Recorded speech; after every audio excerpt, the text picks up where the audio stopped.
దేవుని వాక్యంలోనికి వెళ్దాం. జకరియా గ్రంథము 9వ అధ్యాయము 12వ వాక్యం.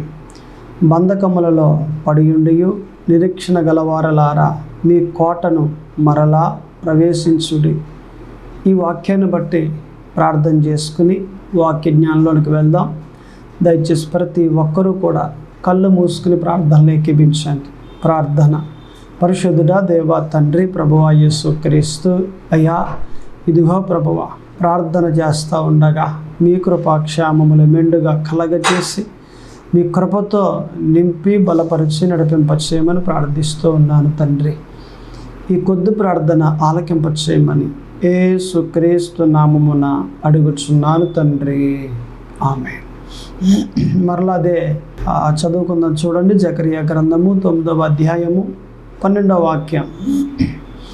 బంధకములలో పడియుండియు నిరీక్షణ గలవారలారా మీ కోటను మరలా ప్రవేశించుడి. ఇక్కడ దేవుడు మాట్లాడుతున్న మాట ఇది. ఎవరితో మాట్లాడుతూ ఉన్నాడట? బంధకాల్లో ఉన్న వారితో మాట్లాడుతూ ఉన్నాడు. ఈ బంధకాలంటే ఏంటి? రోగం అనే బంధకం, అప్పులనే బంధకం, అనారోగ్యం అనే బంధకం, లేదా అవినీతి అనే బంధకం. ఇలాగున కొన్ని వాటిల్లో బంధింపబడి చాలామంది ఆ బంధకాల్లో మగ్గిపోతూ ఉంటారు. ఎన్నాళ్ళు ప్రార్థన చేసినా అప్పులు తీరవు, ఎన్నాళ్ళు ప్రార్థన చేసినా రోగం పోదు, ఆరోగ్యం కలగదు. ఇలాగున చాలామంది ప్రార్థన చేసి ఇసిగిపోతారు, కానీ దేవుడు అక్కడ కార్యం చేయడు, వాళ్ళ బంధకాలు తెగ్గొట్టడు. ఇప్పుడు దీనిని బట్టి మనం మాట్లాడితే ఇక్కడ బంధకాల్లో పడి ఉండియు నిరీక్షణ గలవారలారా మీ కోటను మరలా ప్రవేశించుడి అనే మాటకి ఎవరైతే బంధకాల్లో ఉన్నారో వారితో దేవుడు మాట్లాడుతూ ఉన్నాడు. ఏమని? మీ బంధకాలు తెగ్గొడతాను, ఒకప్పుడు మీ జీవితం ఎలాగైతే ఉందో అలాగ మరలా నేను చేస్తాను అని దేవుడు మాట్లాడుతూ, ఏమండి ఇక్కడ అంటాడు కదా, మీ కోటను మరలా ప్రవేశించుడి. మరలా అనేది అండర్లైన్ చేయండి. ఇప్పుడు మరలా అనే పదం దేనికి వాడతాం మనం? వ్యాపారం చేసాం, పాడైపోయింది, ఈసారి మరలా చెయ్యి, బాగుంటుంది వ్యాపారం అని అంటే ఆ టైంలో మనం మరలా అనే పదాన్ని వాడతాం. నూతనంగా ఆ వ్యాపారం స్టార్ట్ చేస్తే మరలా అనే పదాన్ని మనం వాడం. ఇక్కడ దేవుడు మరలా అనే పదం వాడాడు అంటే మీ కోటను, కోట అంటే ఆశీర్వాదం, మీ ఆశీర్వాదాన్ని మరలా, మీ ఆశీర్వాదంలోనికి మరలా ప్రవేశించుడి అంటున్నాడు దేవుడు. ఒకప్పుడు మీరు ఎలాగైతే దీవించబడి దేవునికి అనుకూలంగా బ్రతికేరో, అనేక మందికి ఆశీర్వాదకరంగా బ్రతికేరో, అనేక మందికి ఏది దీవెనకరంగా బ్రతికేరో, అలాగున మీరు మరలా అటువంటి స్థితి కలిగిన జీవితం మీరు పొందుకుంటారు. అటువంటి స్థితి కలిగిన ఆశీర్వాదం మరలా మీరు పొందుకుంటారు. దేవునికి మహిమకరంగా బ్రతుకుతారు ఈసారి అని దేవుడు మాట్లాడుతూ ఉన్నాడు. అయితే ఈ అన్నిటిలో ఒక పదం మనకు కనిపిస్తూ ఉంది. ఏ పదం అది? మరలా. మరలా దేవుడు దీవిస్తాడు. మరలా ఎవరిని దీవిస్తాడు? మరలా దేవుడు దీవిస్తాడు. పడిపోయావు, పాపంలో ఉండిపోయావు, అప్పుల్లో ఉండిపోయావు, బంధకాల్లో ఉండిపోయావు, అనారోగ్యంలో ఉండిపోయావు, లేదా ఇంకొక దానిలో బందీ అయిపోయి ఇలాగ జీవిస్తూ ఉన్నావు. ఎక్కడ నీకు సుఖం అనేది లేదు, ఎక్కడ నీకు సంతోషం అనేది కలగట్లేదు, ఎక్కడ నీకు ఆనందం అనేది నీ హృదయానికి లేదు, ఎప్పుడు వేదనే. ఇప్పుడు నీకు దేవుడు మరలా ఆశీర్వాదం ఇస్తాడు. నువ్వు ఎలాగుంటే ఇస్తాడు, మరలా ఆశీర్వాదం దేవుడు ఇస్తాడు. ఎవరికి ఇస్తాడు? అక్కడే ఆ మాట వ్రాయబడి ఉంది. బంధకములలో పడియుండియు నిరీక్షణ గలవారలారా. ఎవరితో మాట్లాడుతున్నాడు? నిరీక్షణ గలవారలారా. నిరీక్షణ అంటే అర్థం ఏంటి? ఎదురు చూచుట, దేవుని కొరకు ఎదురు చూచుట. నిరీక్షణ ఎవరిలో అయితే ఉంటుందో వారందరికీ ఏమండి మరలా ఆశీర్వాదం వస్తుంది. శ్రమలు వచ్చాయి, అదే ఆ శ్రమల్లో మనిషి మగ్గిపోతూ ఉన్నాడు. ఇప్పుడు మరలా ఆశీర్వాదం వస్తూ ఉంది. ఎవరికి వస్తూ ఉంది అనంటే శ్రమల్లో ఉండి నిరీక్షణ కలిగి దేవుని కోసం ఎదురు చూస్తూ ఉన్నవారికి ఆ ఆశీర్వాదాన్ని మరలా దేవుడు ఇస్తూ ఉన్నాడు. అంటే టోటల్గా మనకి ఏం తెలుస్తూ ఉంది? నిరీక్షణ గలవారితో దేవుడు మాట్లాడుతున్నాడు.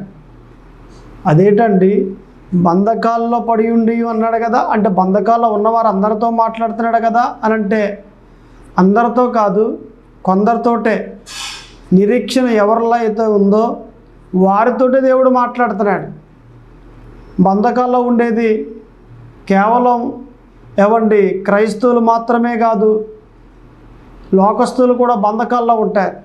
ఏ మతానికి చెందిన వారైనా కానీ, ప్రపంచమంతటిలో ఎన్ని మతాలైతే ఉన్నాయో ఆ మతాలు చెందిన వారంతా కూడా ఏదో ఒక బంధకంలో బందీ అయ్యే ఉన్నారు. బంధకాలు లేకుండా ఎవరు ఉండరు, శ్రమలు లేకుండా ఎవరు ఉండరు, అనారోగ్యం లేకుండా ఎవరు ఉండరు, అప్పులు లేకుండా ఎవరు ఉండరు. ఎక్కడో కొంతమందికి అప్పులనే బంధకం, ఒకవేళ కొంతమందికి అప్పులు లేవండి సమృద్ధిలో ఉన్నాం అని అంటే వాళ్ళకి రోగం అనే బంధకం. ఇలాగన ఏదో ఒక బంధకం ప్రపంచం అంతటిలో మనిషే పుట్టిన ప్రతి ఒక్కరికి కూడా ఏదో ఒక బంధకం ఉంది. మరి అందరితో మాట్లాడుతున్నాడా దేవుడు? అందరికీ దేవుడు వాగ్దానం ఇస్తున్నాడా మీకు మరలా ఆశీర్వాదం ఇస్తానని? కాదే. మరి ఎవరితో మాట్లాడుతూ ఉన్నాడట? నిరీక్షణ గల వారితో మాట్లాడుతున్నాడు. దేవుని కొరకు ఎదురు చూసే వారితో మాట్లాడుతూ ఉన్నాడు దేవుడు. ఎవరైతే దేవుడు వస్తాడు, దేవుడు నా పట్ల జ్ఞాపకం చేసుకుని నన్ను దీవిస్తాడు, నా బాకీల నుండి విడుదల కలగజేస్తాడు, నా అనారోగ్యం నుండి విడుదల కలగజేస్తాడు, నన్ను హెచ్చింపజేస్తాడు, నన్ను దీవించి నా బంధువులలో తలగా చేస్తాడు. ఎవరైతే ఇలాగున దేవుని కొరకు ఎదురు చూస్తున్నారో, ఎన్ని శ్రమలు వచ్చినా ఎన్ని బాధలు వచ్చినా ఓర్చుకుంటూ సహించుకుంటూ దేవుని కోసం ఎవరైతే ఎదురు చూస్తూ ఉన్నారో వారిలో నిరీక్షణ ఉంది కాబట్టి వారితో మాట్లాడుతూ వారికి ఆశీర్వాదాన్ని ఇస్తున్నాను అని చెప్తున్నాడు. దేవుడు చెప్పే మాట అది. కాబట్టి ఈ మాట ప్రకారంగా మనం ఆలోచన చేస్తే ఎన్ని శ్రమలు వచ్చినా, ఎన్ని బాధలు వచ్చినా, ఎన్ని నిందలు వచ్చినా ఓర్చుకుంటూ సహించుకుంటూ భరించుకుంటూ దేవుని కోసం ఎదురు చూస్తూ ఉండాలి. అప్పుడే ఆయన మరలా ఆశీర్వదిస్తాడు. చూడండి, మనకి ఎక్కడంటే 1 సమూయేలు గ్రంథము 30వ అధ్యాయము 18వ వాక్యంలో మనకు కనిపిస్తుంది. అక్కడ దావీదు సిగ్లగు అనే గ్రామంలో ఉన్నట్లుగా మనకు కనిపిస్తుంది. ఆ సందర్భంలో నిజానికి దావీదు ఏమై ఉన్నాడు అని అంటే, సిగ్లగు అనే గ్రామంలో ఉన్న దావీదు తనతో ఉన్న 600 మంది పక్కకి అలాగున ఒక ప్రాంతానికి వెళ్ళారు. వాళ్ళంతా అలాగున వెళ్ళిన తర్వాత ఈ సిగ్లగు అనే గ్రామానికి శత్రువులు వచ్చి ఈ గ్రామాన్ని పట్టుకుని డేరాలన్నీ కూడా కాల్చేసి దూడలను, గొర్రెలను, జీవాలన్నిటినీ కూడా పట్టుకెళ్ళిపోయారు. బంగారం, వెండి, భార్యలను, పిల్లలను కూడా తీసుకెళ్ళిపోయారు. డేరాలన్నీ కాల్చేశారు. పిల్లల్ని భార్యలను, బంగారం, వెండి, జీవాల్ని ఇవన్నీ తోలుకుపోయారు. ఈలోగా వచ్చారు దావీదుతో పాటు 600 మంది. వచ్చి చూసేసరికి ఈ గ్రామంలో ఎవరు లేరు. ఏంటిది, ఏమైంది, ఎవరు వచ్చారు, ఎవరు తీసుకెళ్ళిపోయారు అని ఇవన్నీ చూస్తే పక్కనే ఉన్నవారిని అడిగితే చెప్పారు, పలానా ఇలా తీసుకెళ్ళిపోతున్నారు, ఈ దారి గుండా వెళ్ళారు అని. ఈ బాధలో దావీదు ఉంటే ఈ 600 మంది కూడా రాళ్ళు తీసి దావీదుని చంపడానికి సిద్ధమయ్యారు. నిన్ను వెంబడించాం కదా, అందుకే మాకు ఈ శ్రమ వచ్చి పడిపోయింది. మా పిల్లల్ని పోగొట్టుకున్నాం, మా భార్యలను పోగొట్టుకున్నాం. నిన్ను బట్టే, నిన్ను వెంబడించడం వల్లే మా జీవితం ఎలాగైపోయింది. ఆ దేశంలో ఉంటే బాగుండేదేమో, అడవిలో నీతో పాటు తిరుగుతూ ఉండి ఇలాగ సిక్లగు అనే గ్రామంలో ఇలా కాపురం ఉంటే నీతో పాటు మా జీవితాలు ఇలా తగలబడ్డాయి అనేసి కోపంతో దావీదు మీద తిరగబడి రాళ్ళు రువ్వారు. అయినప్పటికీ కూడా దావీదు యెహోవాను బట్టి ధైర్యం తెచ్చుకుని, ఎవరిని బట్టట? యెహోవాను బట్టి ధైర్యం తెచ్చుకుని ఏమండి నిలబడి దేవునికి మొక్కాలేసి ప్రార్థన చేశాడు. భక్తిలో నిలబడి మొక్కాలేసి దేవునికి ప్రార్థన చేశాడు. ఎప్పుడైతే దేవునికి ప్రార్థన చేశాడో దేవుడు ఆ ప్రార్థన విని మరలా తిరిగి జవాబిచ్చి నువ్వు వెళ్ళు, శత్రువుల్ని తరుము, నువ్వు పోగొట్టుకున్నదల్లా తిరిగి మరలా నీకు ఇస్తాను అని అన్నాడు. అన్నట్లుగానే దావీదు వెళ్ళాడు, వాళ్ళందరినీ పట్టుకున్నాడు. ఏవండి వాళ్ళందరినీ చంపేసి వీళ్ళంతా కూడా మరి దావీదుతో పాటు కొంతమంది వీళ్ళంతా కూడా మరి వారి భార్యలను పిల్లల్ని ఏమైతే పోగొట్టుకున్నారో వాళ్ళందరినీ కూడా తిరిగి మరలా తెచ్చుకున్నాడు. ఇక్కడ తిరిగి అనే పదాన్ని మనం చూస్తున్నాం. మరలా అనే పదం, తిరిగి అనే పదం ఎక్కువగా రెండు దగ్గర సంబంధంగా మనకు కనిపిస్తాయి. ఒకప్పుడు కలిగి ఉన్న దావీదు ఇప్పుడు పోగొట్టుకున్న దావీదునకు తిరిగి మరలా దేవుడిచ్చాడు. ఇప్పుడు అదే ఇక్కడ పరిశుద్ధాత్మ దేవుడు మాట్లాడుతున్నాడు. ఒకప్పుడు ఒక మంచి జీవితం కలిగి ఉన్నావు, నువ్వు దాన్ని పోగొట్టుకున్నావు. శత్రువు అంటే అపవాది వచ్చి నీ ఆ మంచి జీవితాన్ని పట్టుకెళ్ళిపోయాడు. ఇప్పుడు మగ్గిపోతున్న అప్పుల్లో, ఇప్పుడు మగ్గిపోతున్న రోగంలో, ఒకప్పుడు నువ్వే అనేక మందికి అప్పులిచ్చేవాడివి, ఇప్పుడు నువ్వే అప్పుకెళ్తా ఉన్నావు. నీ స్థితి మారిపోయింది, నీ జీవితం మారిపోయింది, నీ జీవితం పాడైపోయింది. ఈ బంధకాల్లో, అప్పులనే బంధకంలో మగ్గిపోతూ ఉన్నావు. అనారోగ్యం అనే ఆ బంధకంలో మగ్గిపోతూ ఉన్నావు.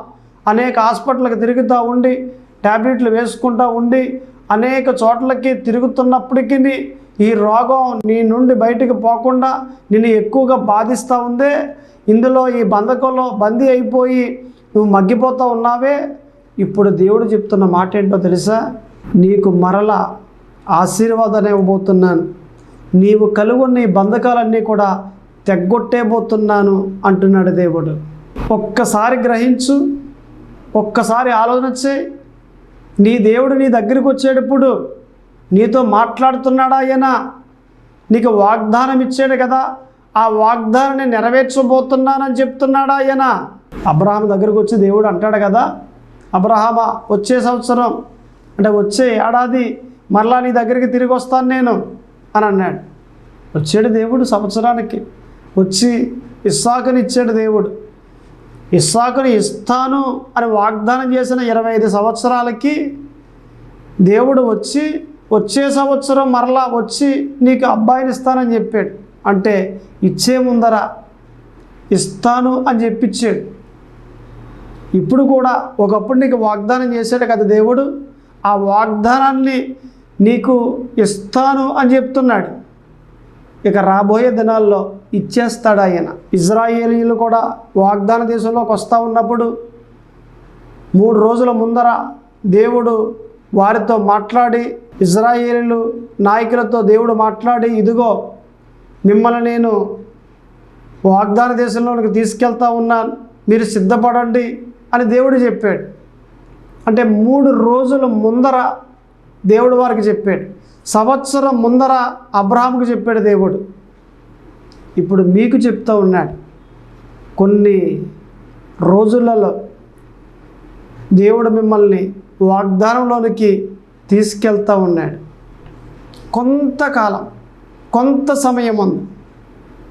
అది 3 రోజులు కావచ్చు, అది సంవత్సరం కావచ్చు, అది 5 నెలలు కావచ్చు, అది 7 నెలలు కావచ్చు. అది ఎంత అనేది దేవుడికి తెలుసు. అది ఎంత అనేది కూడా దేవుడు మీతో మాట్లాడుతూ ఉన్నాడు. అయితే దేవుడు మిమ్మల్ని ఆశీర్వదిస్తాను, నేను ఇచ్చిన వాగ్దానాన్ని నెరవేరుస్తాను అని చెప్పడం మట్టుకి ఖచ్చితం. ఎవరైతే నిరీక్షణ కలిగి ఉన్నారో వారితో దేవుడు మాట్లాడుతూ, మీరు పోగొట్టుకున్న ప్రతి ఆశీర్వాదాన్ని 2ంతలుగా నేను మీకు ఇవ్వబోతూ ఉన్నాను, మీరు సిద్ధపడి ఉండండి అంటున్నాడు ఆయన. ఇంకా మనం చూసినట్లయితే కొన్ని మాటలు మనకు కనిపిస్తాయి. కీర్తన గ్రంథంలో 116:7, నా ప్రాణమా యెహోవా నీకు క్షేమము విస్తరింపజేసి ఉన్నాడు, తిరిగి నీ విశ్రాంతిలో ప్రవేశింపుము. ఇక్కడ కూడా చూడండి, తిరిగి నీ విశ్రాంతిలో అనంటే నీ ఆశీర్వాదములో ప్రవేశింపుము. ఇక్కడ కూడా మనకు కనిపించింది ఏంటట? ఆశీర్వాదము తిరిగి. కాబట్టి ప్రతి ఒక్కరూ గ్రహించండి, మీ ఆశీర్వాదం మీకు ఇచ్చేయబోతున్నాడు దేవుడు. మీ జీవితాన్ని మీకు ఇచ్చేయబోతున్నాడు దేవుడు. మీ బిడ్డలను మళ్ళా తిరిగి మీకు ఇచ్చేయబోతున్నాడు దేవుడు. నీ భార్యను మరలా తిరిగి నీకు ఇచ్చేయబోతున్నాడు దేవుడు. నీ వ్యాపారం తిరిగి మరలా నీకు ఇచ్చేయబోతున్నాడు దేవుడు. నువ్వు ఏదైతే పోగొట్టుకున్న దాన్ని మరలా తిరిగి దేవుడు నీకు ఇవ్వబోతూ ఉన్నాడు ఆయన. ఒక్కసారి ఆయనకి కృతజ్ఞతలు చెబుతావా? నీ జీవితాన్ని మార్చబోతూ ఉన్నాడు కదా, నీ జీవితాన్ని వెలిగించబోతూ ఉన్నాడు కదా, నీ జీవితానికి ఆనందం కలగజేయబోతూ ఉన్నాడు కదా, నీ జీవితాన్ని మరలా చక్కదిద్దబోతూ ఉన్నాడు కదా, నీ జీవితాన్ని మరలా బాగు చేయబోతూ ఉన్నాడు కదా, నీ జీవితాన్ని మరలా ఒక ఉన్నతమైన స్థాయిలోనికి తీసుకెళ్ళబోతూ ఉన్నాడు కదా. ఆయనకు కృతజ్ఞతలు తెలియజేస్తావా? ప్రభువా, నాకు తిరిగి మరలా నా జీవితాన్ని ఇవ్వబోతూ ఉన్నందుకు కృతజ్ఞతలు ప్రభు అని ఆయనకి చెబుతావు. ఒక మారు నీ విశ్రాంతిలోనికి నువ్వు తిరిగిల్లు, నీ కోటలోనికి నువ్వు మరలా తిరిగిల్లు, నీ ఆశీర్వాదాన్ని నీవు మరలా తిరిగి అనుభవించు. ఒకప్పుడు కొంత ఆశీర్వాదాన్ని పోగొట్టుకున్నావు, ఇప్పుడు రెండింతల ఆశీర్వాదాన్ని దేవుడు ఇవ్వబోతూ ఉన్నాడు. కాబట్టి ప్రతి ఒక్కరూ కూడా గ్రహించవలసిన మాట ఏంటంటే, ఆయన మాట్లాడుతున్నాడు, ఆయన వాగ్దానాన్ని నెరవేరుస్తూ ఉన్నాడు.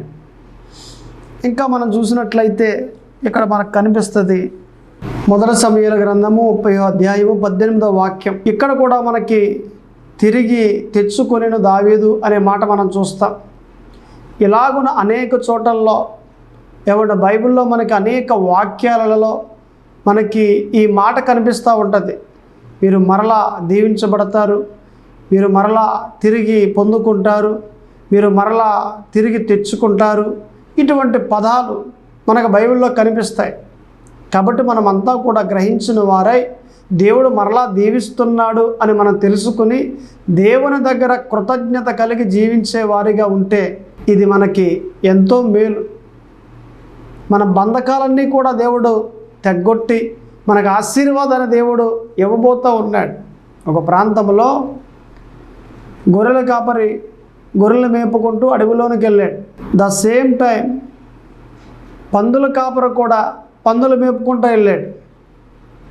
ఈ 2 మందలు కూడా అరణ్యంలో మేపుతూ సాయంత్రం వరకు మేపిన తర్వాత మరలా ఎవరింటికి వారు వచ్చేసి మరి ఎవరి దొడ్లోనికి వాటిని తోలేశారు. అంటే గొర్రెల దొడ్డులోనికి గొర్రెలు తోలేశారు, పందుల దొడ్లోనికి పందుల్ని తోలేశారు. ఇలా తోలుతూ ఉన్నప్పుడు ఆయనకు ఒక గొర్రె తక్కువ వచ్చింది, ఈయనకు ఒక పంది తక్కువ వచ్చింది. ఇప్పుడు గొర్రెలు కాపరి అరే తెల్లవారేసరికి ఈ గొర్రె ఏమైపోతుందో ఏంటో, ఇంకేమన్నా ఉందా అనేసి ఆయన బయలుదేరి తిరిగి మరలా వెతుక్కుంటా వచ్చాడు. పందులు కాపరి రాలేదు. రేపొద్దుట మళ్ళీ వెళ్తాం కదా, అదే కలుస్తుందిలే అనేసి వదిలేసాడు. గొర్రెల కాపరి మట్టికి అడవిలోనికి వెళ్ళి ఒక లైట్ పట్టుకుని వెళ్ళి దాన్ని వెతుకుతూ ఉన్నాడు. అలా వెతుకుతూ ఉంటే సరిగ్గా ఒక ఊబి ఉంది, బురద. ఆ బురదలో ఆ ఊబిలో ఈ గొర్రె ఈ పంది చిక్కుకుపోయాయి. ఎంత ప్రయత్నం చేసినా బయటికి రాలేని పరిస్థితి ఆ రెండింటికి. అరే ఎక్కడ చిక్కుకుపోయావా అనేసి తాను తెచ్చిన ఒక తాడు సరిగ్గా ఇలా గిరగరా తిప్పి ఆ గొర్రెకేసాడు. గట్టిగా పట్టుకొని ఉడతా అని చెబితే అది పట్టుకుంది. అది పట్టుకోగానే నెమ్మదిగా లాగితే పైకి వచ్చేసింది. ఈ పందికి వేస్తే నేను పట్టుకొని ఇక్కడ బాగుంది, నాకు రేపు వస్తానులే, మా కాపరు వస్తాడు, నాకు బురదే బాగుంది నాకు అని చెప్పింది. నీ ఇష్టం అనేసి వదిలేసి మొత్తం మీద ఈ కాపరి ఈ గొర్రెని తీసుకుని వెళ్ళిపోయాడు. ఇప్పుడు నేను అంటాను, ఈ గొర్రె బంధింపబడిన స్థితిని ఈ కాపరి విడిపించాడా లేదా? విడిపించాడు. మన కాపరి కూడా అంతే. మనము బందీ అయి ఉన్నాం, అనారోగ్యం అనే బంధకం కానివ్వండి, లేదా ఏదో అప్పులనే బంధకం కానివ్వండి, ఎందులోనో బందీ అయి ఉన్నాం మనం. అయితే ఆ బంధకాలన్నీ కూడా ఇప్పుడు దేవుడు తెగ్గొట్టి మరలా ఆశీర్వాదాన్ని దేవుడు మనకి ఇవ్వబోతూ ఉన్నాడు. దీవించి బలపరిచి హెచ్చింపజేసి బంధువుల్లో తలగా చేసి ఒక ఉన్నతమైన స్థాయిలో నిన్ను నిలవబెట్టబోతూ ఉన్నాడు దేవుడు. నువ్వు ప్రార్థన చేస్తున్నావు కదా, ప్రభువా ఈ సమస్య నుండి విడుదల కలగచేయండి అని. అలాగనే దేవుడు చేయబోతూ ఉన్నాడు. నువ్వు ప్రార్థన చేస్తూ ఉన్నావు కదా, ఆ అధికారం నాకు ఇవ్వండి అని ఆ అధికారాన్ని నీకు ఇవ్వబోతూ ఉన్నాడు. నువ్వు ప్రార్థన చేస్తూ ఉన్నావు కదా, బంధువులలో నేను తలగా ఉండాలి ప్రభువా అని, అలాగున దేవుడు చేయబోతూ ఉన్నాడు. నువ్వు ప్రార్థన చేస్తూ ఉన్నావు కదా, నేను ఎలాగను హెచ్చింపబడాలి ప్రభువు అని, అలాగను నిన్ను హెచ్చింపజేయబోతూ ఉన్నాడు. నువ్వు ప్రార్థన చేస్తున్నావు కదా, దేవునికి ఎలాగో ప్రార్థన చేస్తున్నావో అలాగున దేవుడు నిన్ను దీవించబోతూ ఉన్నాడు. ఇది నిజం, ఇది వాస్తవం. ఆయనే తిరిగి మరలా నిన్ను దీవించి ఒక ఉన్నతమైన స్థాయిలోనికి తీసుకెళ్ళబోతూ ఉన్నాడు. ఇప్పుడు మనం ఎలాగుండాలి? దేవుని పాదాల దగ్గర కృతజ్ఞత గలవారై ఉంటే చాలు. దేవునికి అనుకూలంగా మనం మాట్లాడుతూ దేవునికి అనుకూలంగా మనం నడిస్తే చాలు.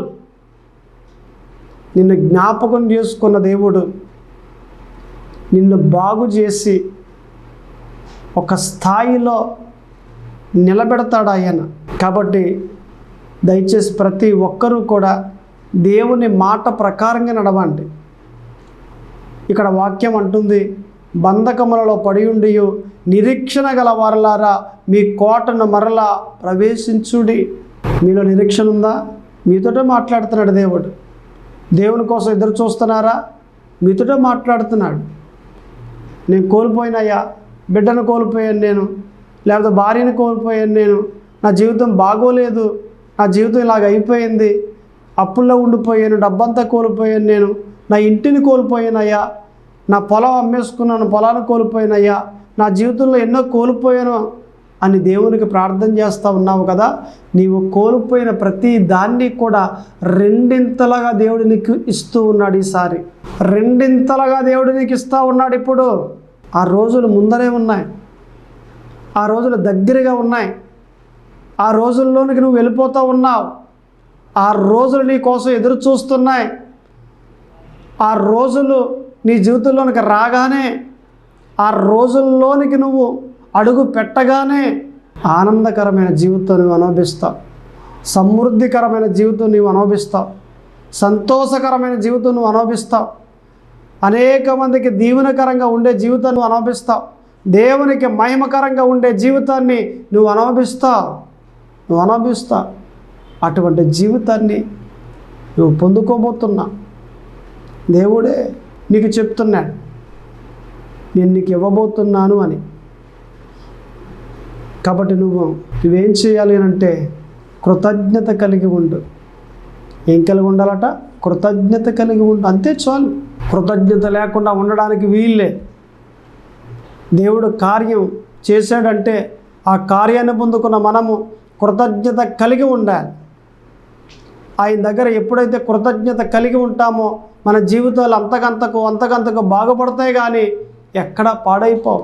అంతకంతకు దీవించబడబోతూ ఉన్నాం, కానీ ఎక్కడ పాడవదు. ఒకటే అంటాను నేను, దేవుని దగ్గర కృతజ్ఞత కలిగి ఉండు. నీలో నిరీక్షణ ఉంది కదా, దేవుని కోసం ఎదురు చూస్తున్నావు కదా, నీ దగ్గరికి దేవుడు రాబోతున్నాడు, నీకు మాట ఇచ్చినట్లుగా నెరవేర్చబోతూ ఉన్నాడు. ఆ మాటను బట్టి నువ్వు జ్ఞాపకం చేసుకుని దేవుని కృపలో కొనసాగు. ఆయన కృప కొరకు వేడుకో. నీ క్రియల మీద కాదు ఆధారపడద్దు. నీ క్రియల మీద నువ్వు ఆధారపడడానికి వీల్లేదు.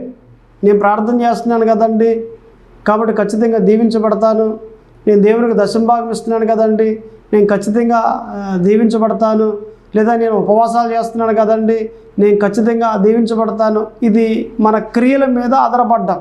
కానీ మన క్రియల మీద ఆధారపడకుండా ఉండి దేవుని కృప మీద ఆధారపడాలి. అందుకే పౌలు అంటాడు హెబ్రీలో, కృపను బట్టే జీవితాన్ని కట్టుకోవడం మంచిదంటాడు. కృపను బట్టే మనము మన జీవితాన్ని కట్టుకోవాలి, మన క్రియలను బట్టి కట్టుకోకూడదు.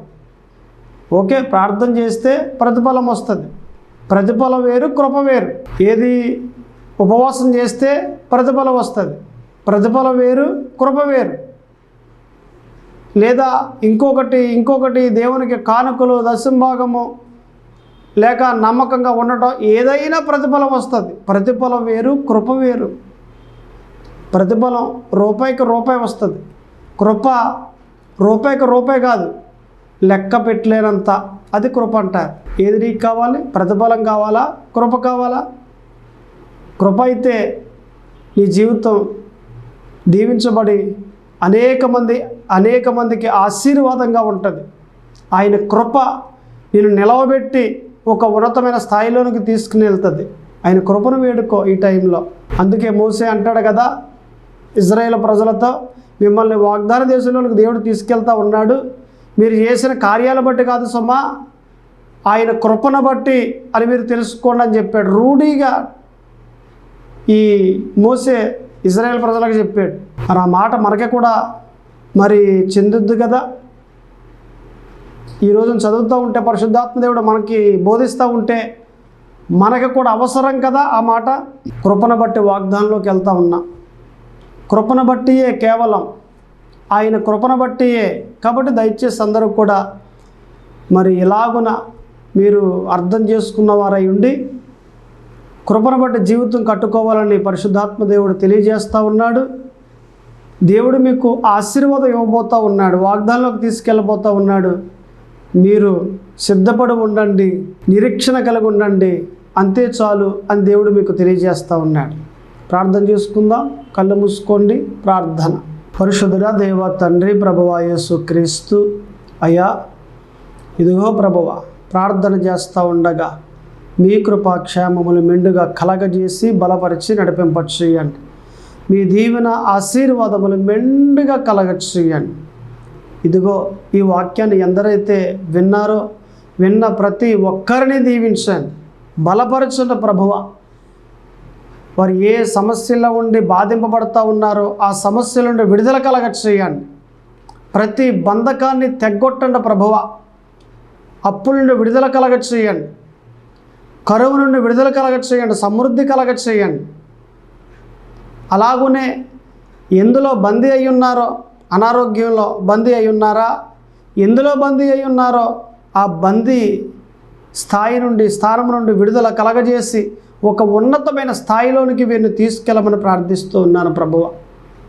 ప్రతి ఒక్కరిని వింటున్న ప్రతి ఒక్కరిని దీవించి బలపరచమని, ఈ కొద్ది ప్రార్థన ఆలకింపచేయమని యేసుక్రీస్తు నామమున అడుగుచున్నాను తండ్రి. ఆమేన్.